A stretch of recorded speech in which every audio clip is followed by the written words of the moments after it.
حضرت عبداللہ ابن مسعود رضی اللہ تعالیٰ عنہ بیمار تھے تو حضرت عثمان غنی رضی اللہ تعالیٰ عنہ تیمارداری کے لیے تشریف لے گئے اور جا کر کے کہا کہ آپ بڑے بیمار ہیں، آپ کی بیٹیاں زیادہ ہیں، میں چاہتا ہوں کہ خزانے میں سے کچھ مدد کروں۔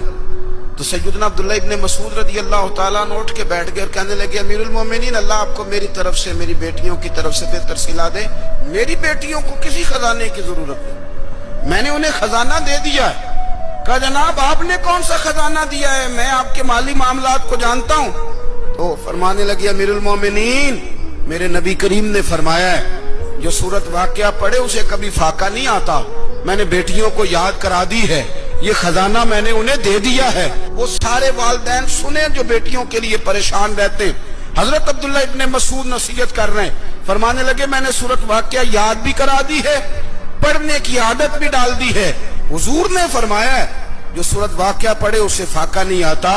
کہنے لگے چاند تو اپنی جگہ چھوڑ سکتا ہے، سورج گر سکتا ہے، تارے ٹوٹ سکتے ہیں، پر مدینے والے رسول کی بات غلط نہیں ہو سکتی۔ حضور نے فرمایا فاقہ نہیں آئے گا تو انشاءاللہ کبھی بھی نہیں آئے گا۔ کرنے کا کام یہ ہے کہ ہم اپنے معاملات، اپنی عبادات، اپنی دعائیں کبھی 10 منٹ عادت ہو جائے نا دعا مانگنے کی علیحدہ سے رات کو۔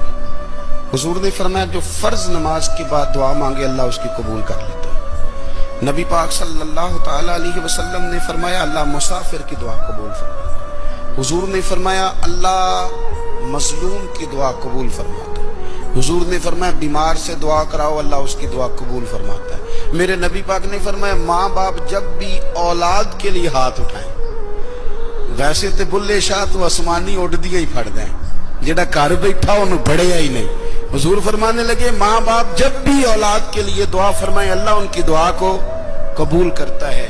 آپ اپنا تعلق بنائیں، دعا کے ساتھ، عبادت کے ساتھ، مصلی کے ساتھ رشتہ بنائیں، استغفار پڑھیں۔ میرے نبی پاک نے فرمایا دعا مومن کا ہتھیار ہے، دعا مومن کا، دعا مومن کا۔ حضور نے فرمایا تقدیر کو سوائے دعا کے کوئی چیز نہیں بدل سکتی۔ دعا مومن کا ہتھیار ہے، یہ کافر کے پاس کوئی نہیں، یہ ہتھیار ہے مومن کا۔ اللہ کرے آپ کو سمجھ آئے، پھر سنیں، کئی بار کہہ چکا ہوں یہ ہتھیار ہے۔